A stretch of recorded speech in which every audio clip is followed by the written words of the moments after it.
Well, you may have guessed that the theme for today is church, so it would have been very difficult for you to work that out. And what a great place it is to be on a Sunday morning, isn't it? Some of you are sure about that, some of you are not quite so sure.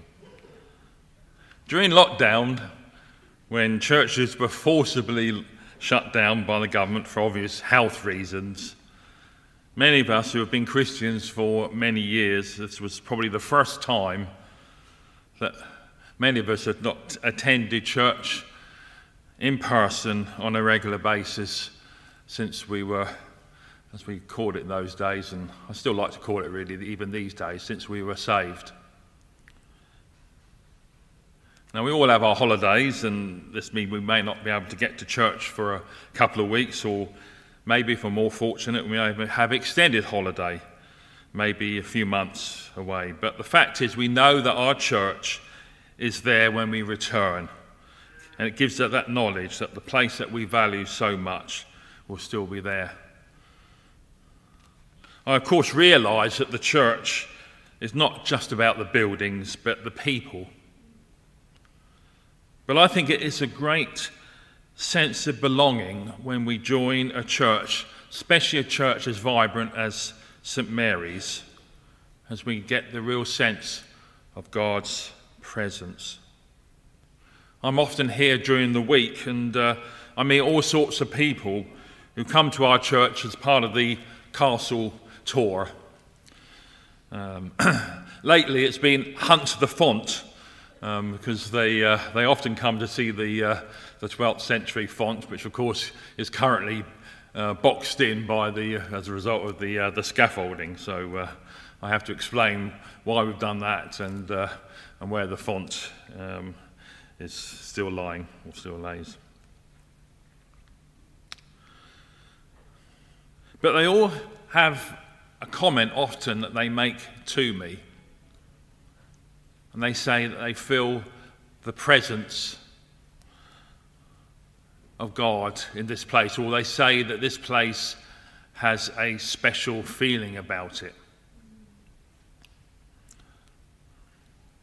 There was, when I was, the other couple of Sundays ago, I was preaching on a Sunday evening here, and some people came and they were French, but there was one lady who spoke a bit of English, and so we managed, Eric and I think Eric's here today, is he? No. Eric and I managed to communicate as best we could with these French people, and the lady said those same words: as I came in this place, I felt the presence of God. She was a Catholic, and I did explain that this once was a Catholic church and the Reformation, etc., but no, she felt the presence of God in this place. Jesus spoke about the church in our Matthew reading, which was probably the first mention of this new place of worship. Jesus saw Peter as the father of the church, and from Peter onwards, the church would be a place that would withstand the forces of evil and would continue to stand. The place of church would be a place of worship where no longer it would be a place would have restricted access to God, but through the death of Jesus, the curtain that separated man from God in the temple would be torn into two. And now we often get, when we think of the temple, we hear that story about the curtain, we kind of imagine it's a curtain that we put up against our windows, quite a thin piece of material perhaps. But this curtain was probably 2 foot wide. It was a thick piece of material, and upon the death of Christ, that curtain was torn into two. Then following Pentecost, the disciples, or the apostles as they become known, make the church not just a place of worship, but a place of social care and responsibility, as we read in our Acts reading that Sue read this morning. So the church isn't just a place of worship. It is a place of worship, but it's also a place that has a social understanding, a place of social responsibility. It says that nobody went hungry at that time. And the church has been a pinnacle of social responsibility. If we look at the food banks, that started as a Christian initiative. In fact, probably still is, through the Trussell Trust in Reading. We think of Save the Children, another Christian organisation, Christian Aid,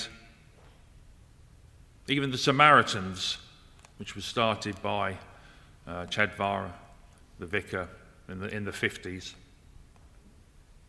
So it's been a place of worship, but it's also been a place where people can come and be fed, perhaps physically as well as spiritually.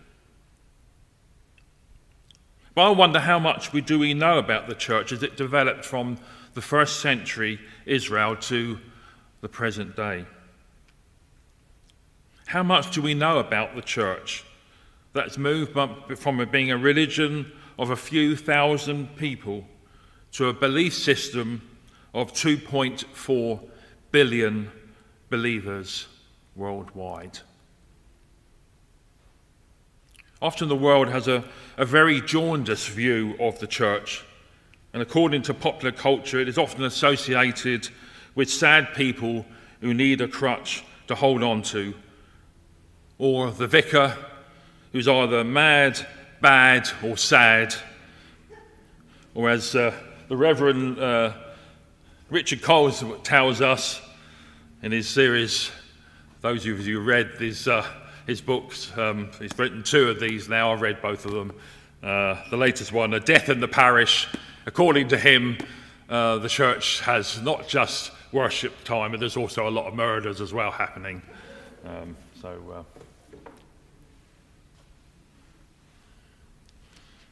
then, of course, we have Father Brown, the vicar of St Mary's, who somehow needs the police somehow need him to help him to solve countless crimes in the crime centre of 1950s England, namely the small church of Campbellford.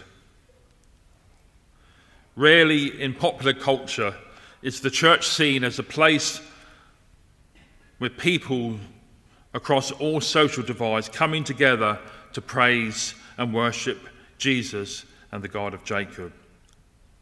Not perfect people, of course, but a people knowing that the church is a place of renewal and repair. So popular culture pigeonholes the church, but are we able to tell the world how from the first century roots we have got to where we are today?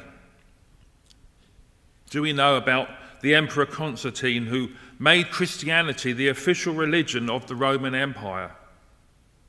How Christianity came to Britain? St. Alban is the saint who was said to have brought Christianity to Britain.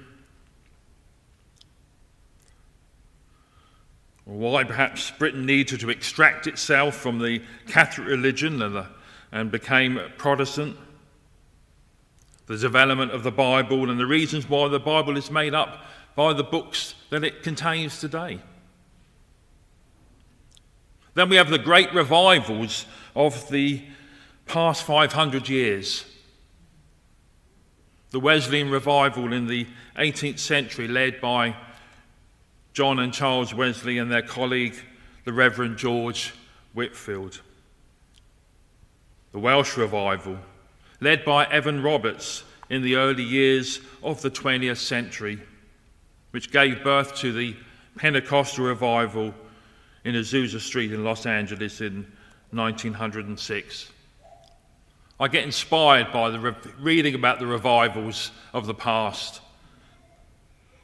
the Hebridean revival of 1949, led by Duncan Campbell. The charismatic revival in the 1970s, led by Dennis Bennett, which the Anglican roots of that revival can be found here in St Mary's Church in Porchester. Or indeed the Toronto blessings in the 1990s, followed by the Brownsville revivals in Pensacola, Florida in 1995 and 2022. We need revival today, friends, and we want another outpouring of the Holy Spirit in our church today. I pray that all of us who are here today, who confess that Jesus is your Lord and Saviour, that you will be filled with the Pentecostal power of the Holy Spirit. Yes, we need to read the Bible as the instruction manual on how to know about Jesus and lead our Christian lives. But I also suggest, as a way of building us up, that we need to understand how the church has grown from those few thousand believers to today.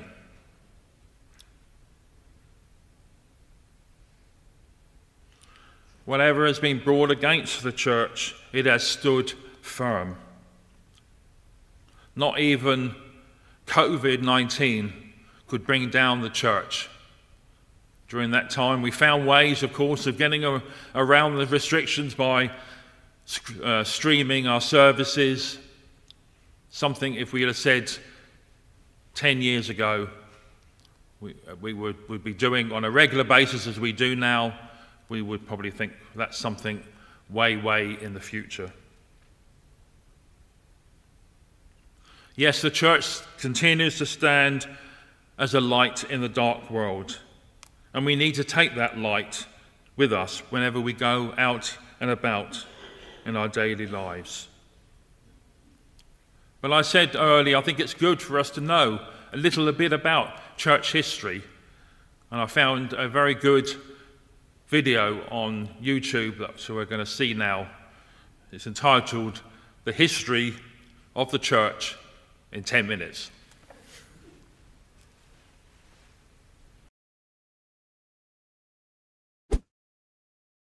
Right, so what you need to know is how we get from Jesus here to the great big church, all the great big churches we have today. No problem. So, Jesus Christ. Parables, miracles, love your enemies, death and resurrection, amazing. He had lots of followers, or disciples, but these 12 guys were specially chosen by Jesus, and he made Peter their leader. When Jesus went up to heaven, this lot, well, one was replaced, another story. This lot continued to spread Jesus' teaching, but not everyone was happy about it. The Romans, for a start, who'd already crucified Jesus and felt that should have been an end to it. And the Jewish authorities employed people like Saul here to stamp out the new religion. But then Saul had a vision and heard Jesus. "Why are you giving me a hard time? What's your problem?" So Saul changed his name to Paul and spent the rest of his life spreading the new religion instead. Paul and Peter and the rest of the 12 are known as the Apostles, which is Greek for messengers.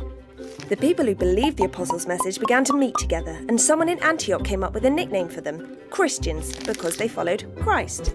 Paul and Peter and a few others wrote letters to these groups of Christians, called churches, and you can read some of them in the Bible. Around about now, the first book about Jesus' life was written. It's called Mark, and you can read that in the Bible too. In the following 50 years or so, the books of Matthew, Luke and John appeared, all with a slightly different take on Jesus' life. Most Christians believe that Peter became the very first bishop of Rome, a dangerous place to be. Fire destroyed most of the city, and rumours spread that the Emperor Nero had started it to clear the land for a massive palace. He needed someone else to blame, so he picked on the Christians. No one liked Christians. Everyone thought they were superstitious because they didn't follow the Roman religion, or even the Jewish one. They were probably criminals because their leader, Jesus, had been executed. And they were cannibals because they ate bodies and drank blood. They didn't. It was the bread and wine of the Lord's Supper, of course. All a misunderstanding, but the upshot was that thousands of Christians were persecuted and killed. Nero used them as human candles, and many more met gory deaths in the circus. Not that kind of circus, that kind of circus. Peter and Paul were probably executed around now. The story goes that Peter was crucified upside down and Paul was beheaded. The other apostles were all killed too, apart from John, who was the only one to die of old age.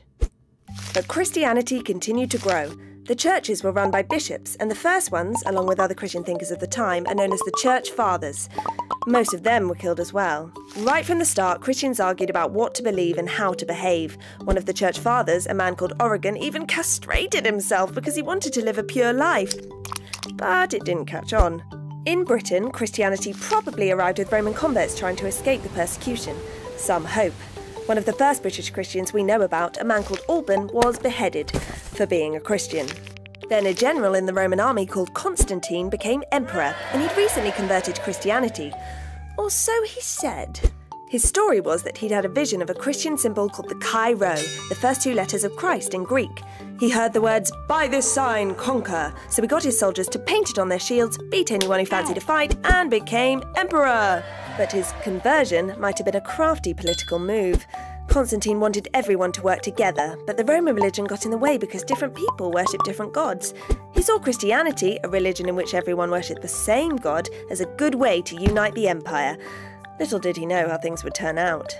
Constantine passed a law that allowed Christians freedom to worship without persecution. This meant that the bishops could get together to decide exactly what they all believed. They drew up the first draft of the Nicene Creed, a statement of their beliefs that churches still use today. This big bishopy get-together was called an ecumenical council, and there were 7 in all because the arguments went on and on, mainly about Jesus. Some people believed he was just a man, some people believed he was God and had disguised himself as a man, some people believed he was two beings, God and man, in one body. The councils eventually decided that Jesus was totally God and totally man at the same time. Christianity was made the Roman Empire's official religion by the Emperor Theodosius, who also split the empire in two. And despite the bishop's efforts to keep everyone together, the church was beginning to split up as well. The Nestorians left at the Council of Ephesus because they believed that Jesus was just a man and God's Spirit had come to live inside him. More people, known today as the Oriental Orthodox churches, left at the Council of Chalcedon. They didn't like the council's description of Jesus, of one substance with the Father and at the same time of one substance with man, because they thought it sounded too much like what the Nestorians had said. They also didn't like how powerful the Bishop of Rome was becoming. For a long time now, the Bishop of Rome, also called the Pope, had been gaining power, partly because he'd inherited the authority of the Apostle Peter, but mainly because those guys in Rome were really good at organising everyone. The Western Church and the Eastern Church were slowly drifting apart. They just didn't talk anymore. Most people in the West spoke Latin, and most people in the East spoke Greek, and the East didn't like having to do what the Pope said all the time, and then the West added some words to the Nicene Creed without asking the East.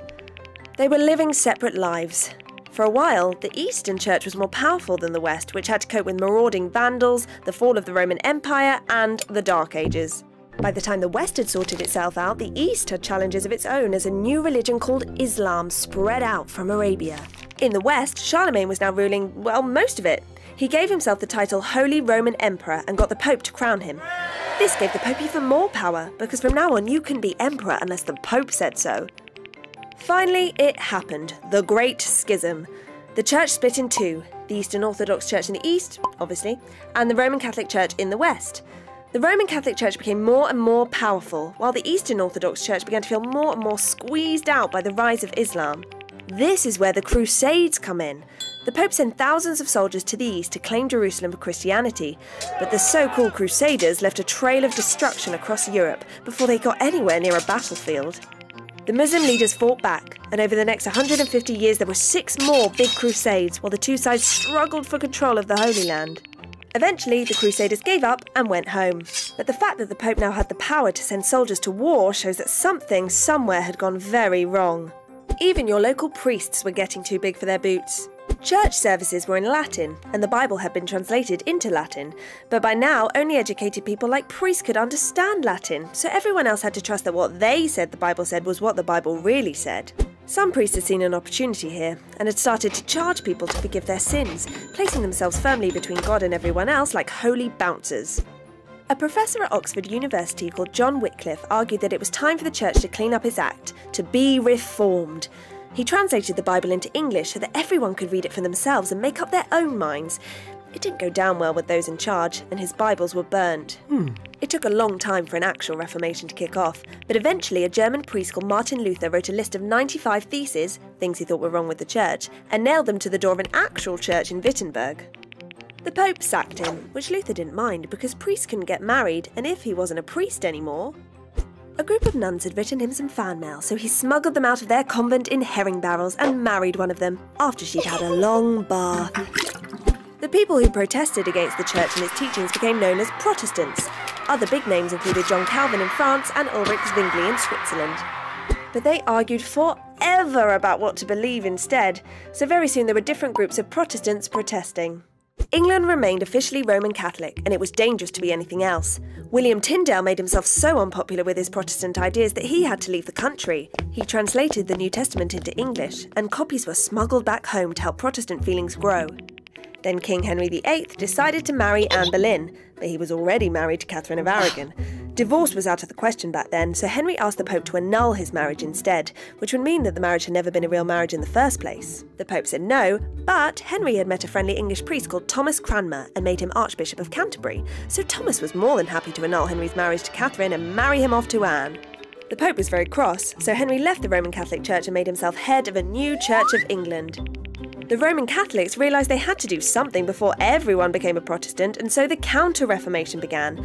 Catholic bishops got together for the Council of Trent, where they decided to keep their traditions, but made rules to stop priests conning people out of their hard-earned cash.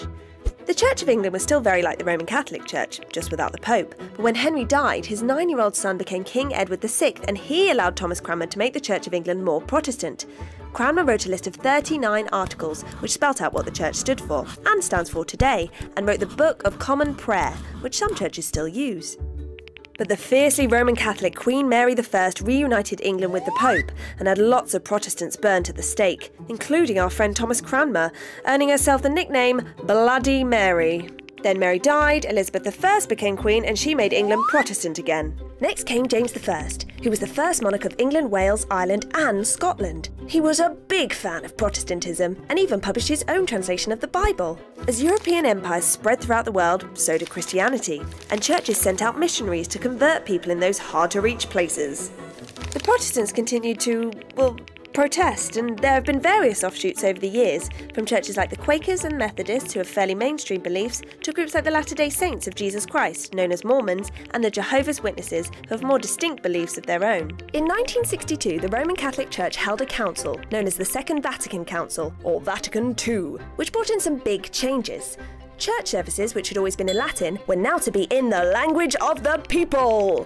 And so we continue to the present day, with churches of all different kinds all over the place. The Eastern Orthodox Church, the Oriental Orthodox Church, the Roman Catholic Church, and ever-increasing numbers of Protestant churches, Lutherans, Calvinists, the Church of England, Methodists, Quakers, Baptists, United Church, Pentecostals. You have to wonder what Jesus would say about it all.